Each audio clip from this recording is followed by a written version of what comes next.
लहानपणी कोकणात आजोळी गेले की आजी आवर्जून ही रेसिपी बनवायची.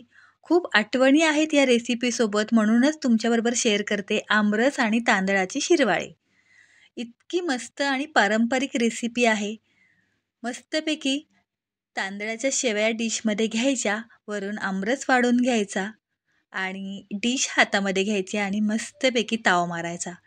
अगदी पारंपरिक रेसिपी आहे. लहानपणापासून खात आलेली आहे आणि आजीसोबतच्या खूप आठवणी जोडलेल्या आहेत. त्यामुळे ही रेसिपी तुमच्याबरोबर शेअर करते. तुमच्या पण अशा कुठल्या आठवणी असतील तर नक्की माझ्याबरोबर शेअर करा. शिरवाळे म्हणजे काय, तर तांदळाच्या पिठाच्या वाफवलेल्या शेवया, ज्या नारळाच्या दुधातही खाल्ल्या जातात. आणि आता आंब्याचा सीझन आहे, त्यामुळे आमरस शेवई व्हायलाच हवी. अगदी छोट्या छोट्या टिप्ससोबत मी ही रेसिपी शेअर केलेली आहे. चला तर मग जास्त वेळ न घालवता रेसिपी पाहूया. एक ताट घेतलेलं आहे आणि चाळण ठेवून 2.5 वाटी तांदळाचं पीठ मी इथे चाळवून घेणार आहे. हे तांदळाचं पीठ तांदूळ स्वच्छ धुवून मी दळून आणलेलं आहे. हे बघा, चाळवून घेऊया, म्हणजे त्यामध्ये काही काडी कचरा असेल तर तो निघून जाईल. हे बघा, व्यवस्थित तांदळाचं पीठ मी चाळवून घेतलेलं आहे. आता जेवढं पीठ ना तेवढ्याच प्रमाणात पाणी गरम करून घ्यायचं आहे. आपण लक्षात ठेवा, हे प्रमाण अगदी परफेक्ट आहे.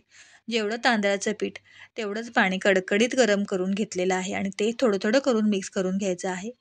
आणि थोडंसं मीठसुद्धा घालायचं आहे. तो व्हिडिओ माझ्याकडून स्किप झाला, पण मीठ थोडंसं आवर्जून घालावं, जेणेकरून आपले तांदळाचे शिरवाळे आहेत त्यांना छान अशी चव येते. लक्षात ठेवा, पाणी अगदी कडकडीत गरम असावं आणि थोडं थोडं करून सर्व पाणी मी मिक्स करून घेतलेलं आहे आणि अशा पद्धतीने उलटण्याच्या मदतीने सर्व मिक्स करून घेते. हाताने मिक्स करायचं नाही, चटका बसेल. आता पिठामध्ये सर्व पाणी मिक्स केल्यानंतर अगदी 3-4 मिनटं आपण थांबायचं आहे, जेणेकरून हलकंसं थंड होईल. हे बघा, थोडंसं पाणी ठेवलं होतं ते सुद्धा मी ॲड करते याच्यामध्ये. हे अगदी परफेक्ट प्रमाण आहे. थोडंसं पाणी पुढे मागे होऊ शकतं, त्यामुळे अगदी 2 चमचे पाणी मी बाजूला ठेवलेलं आहे. लागल्यास मी ते सुद्धा ॲड करीन. जेवढं पीठ तेवढंच पाणी लागतं. थोडंसं प्रमाण इकडे तिकडे होऊ शकतं. हे बघा, व्यवस्थित पाणी मिक्स करून घेतल्यानंतर थोडंसं कोमट झालं की हाताने पाण्याचा हात घेऊन मळून घ्यायचं आहे. लक्षात ठेवा, पूर्ण थंड होऊन द्यायचं नाहीये. हलकंसं थंड झाल्यानंतर पाण्याचा हात घेऊन आपण मळून घ्यायचं आहे. हे बघा, अशा पद्धतीने थोडं थोडं पाण्याचा हात घेऊन व्यवस्थित हे पीठ आहे ते मळून घ्यायचं आहे. हे बघा, छान असं पीठ आपलं मळून झालेलं आहे. तुम्ही पाहू शकता, अगदी मऊसूत छान असा गोळा मळून झालेला आहे. हे बघा, किती छान, मस्तच. आता त्याचे छोटे छोटे उंडे करून घ्यायचे आहेत, जेणेकरून आपल्याला शेवया पाडायला मदत होईल. हे बघा, अशा प्रकारे छोटे छोटे मी 4 उंडे करून घेतलेले आहेत. आता इथे मी इडली पात्रामध्ये शिरवाळे करून दाखवणार आहे. त्यामुळे इडली पात्राला हलकंसं थोडंसं तेल लावून घ्यायचं आहे. अशा पद्धतीने हे बघा, अगदी हलकंसं तेल लावल्यामुळे काय होतं ना, की आपण ज्या तांदळाच्या शेवया यामध्ये पाडतो त्या पटकन अशा सुटून येतात. हे बघा, आता आपण शेवई करतो तो साचा घेतलेला आहे. हे बघा, आणि त्यामध्ये बारीक शेवईची पाती मी घातलेली आहे आणि त्यामध्ये आता आपण हा तांदळाच्या पिठाचा उंडा घालूया. हे बघा, थोडासा प्रेस करून घेऊया आणि अशा पद्धतीने आपण शेवया पाडून घ्यायच्या आहेत. म्हणजे तांदळाचे शिरवाळे तुम्ही चाळणीवरही पाडू शकता, पण इडली पात्रामध्ये अशा छोट्या छोट्या केल्या की खायला पण खूप छान लागतात, मोडत नाहीत, तुटत नाहीत. त्यामुळे मी इडली पात्रात करून दाखवते. पूर्वी आजी काय करायची, की लाकडी आजीकडे सोऱ्या असायचा, लाकडी असायचा तेव्हा. आणि लाकडी सोऱ्यावरती भरपूर अशा शेवया पाडायची आणि भरपूर असा आमरस करून ठेवायची. इतकं छान वाटायचं ना खायला. त्यामुळं दरवर्षी आवर्जून मी आमरस आणि शिरवाळे नक्की करते. आणि आता ठरवलं की तुमच्याबरोबर सुद्धा ही रेसिपी शेअर करावी, म्हणून शेअर करते. हे बघा, अशा पद्धतीने अगदी पटपट ह्या शेवया आहेत त्या पडल्या जातात, कारण पीठ आपण अगदी छान स्मूथ मळून घेतलेलं आहे. हे बघा, अशा प्रकारे छोट्या छोट्या आपण शेवया पाडून घेणार आहोत.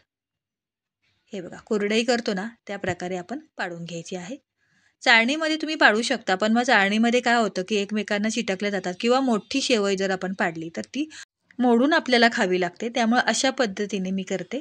खायला खूप छान लागतात आणि सर्व करताना पण खूप देखण्या अशा दिसतात. हे बघा, अशा पद्धतीने सर्व शेवया आहेत त्या आपण पाडून घेणार आहोत. हे बघा, मस्त अगदी पटपट पटपट होतात आणि अतिशय पौष्टिक आणि पोटभरीचा नाश्ता आहे हा. सकाळी न्याहारीला नक्की करून बघा आणि जेवणाच्या वेळी खाल्लं तरी उन्हाळ्याला अगदी हलकं-फुलकं बरं का. हे बघा. आता इडली पात्र घेतलेलं आहे. त्यामध्ये आपण 1.5 ग्लास पाणी घालूया आणि थोडीशी लिंबाची फोड घालूया जेणेकरून काळं पडणार नाही. आणि हे बघा, अशा प्रकारे सर्व शेवया आहेत त्या मी पाडून घेतलेल्या आहेत. आता त्या 10 मिनिटं आपण वाफवून घ्यायच्या आहे मीडियम फ्लेमवर. कारण आपण आधीच पीठ शिजवून घेतलेलं आहे त्यामुळं अगदी 10 मिनिटामध्ये छान अशा शिजवून होतात. हे बघा, 10 ते 12 मिनिटं छान अशा वाफवून घेऊयात. झाकण लावूया. आता आपण लक्षात ठेवा, खूप बारीक गॅस ठेवायचा नाहीये. मीडियम फ्लेमवर हे आपण 10 मिनिटं वाफवून घ्यायचे आहेत. भांडं ठेवूयात. आता 10 मिनिटं छान अशी वाफ आली की तुम्हाला दाखवते. 10 मिनिटानंतर आता आपण पाहूयात. 10 मिनिटं झालेली आहेत. तुम्हाला दाखवते. झाकण काढून पाहूयात. अरे वाह! मस्तपैकी छान अशी वाफ आलेली आहे. मस्तपैकी आपल्या तांदळाच्या शेवया किंवा शिरवाळे वाफवलेले आहेत, शिजलेले आहेत. आता थंड झाले की आपण काढूयात. हे बघा, पूर्ण थंड झालेले आहेत. तुम्हाला दाखवते. हे बघा, अगदी सहजरित्या वेगळे होतात. मस्तपैकी आपल्या तांदळाच्या शेवया किंवा शिरवाळे तयार झालेले आहेत. तुम्ही नारळाच्या दुधात पण खाऊ शकता किंवा आमरस आणि ही शेवई इतकी चव आहे ना, ती अगदी माझ्या जिभेवर रेंगाळते आहे सांगताना सुद्धा. सर्व शेवया आपण एका ताटामध्ये काढून घेऊयात आणि या खायच्या कशा ते सुद्धा मी दाखवणार आहे तुम्हाला. हे बघा, किती सहजरित्या वेगळ्या होत आहेत बघा. अजिबात चिटकलेल्या नाही आहेत आणि किती देखण्या अशा झालेल्या आहेत हे बघा. मस्तच. आणि आमरस मी सकाळीच करून ठेवला होता. केशर घालून मस्तपैकी आमरस आणि ह्या तांदळाच्या शिरवाळ्या. मस्तपैकी. आणि खाताना काय करायचं ते सुद्धा सांगते. एक छोटीशी प्लेट घ्यायची. त्यामध्ये ही तांदळाची शेवई ठेवायची आणि वरून आमरस वाढून घ्यायचा. हे बघा, मस्तपैकी आमरस वाढून घ्यायचा आणि चमच्याने मोडून खायची. मस्तपैकी कोकणातील भन्नाट अशी मेजवानी मी तुमच्याबरोबर शेअर केलेली आहे. या रेसिपी रिलेटेड कोणती आठवण असेल तर नक्की शेअर करा. मला ऐकायला आवडेल. पुन्हा भेटूया. धन्यवाद.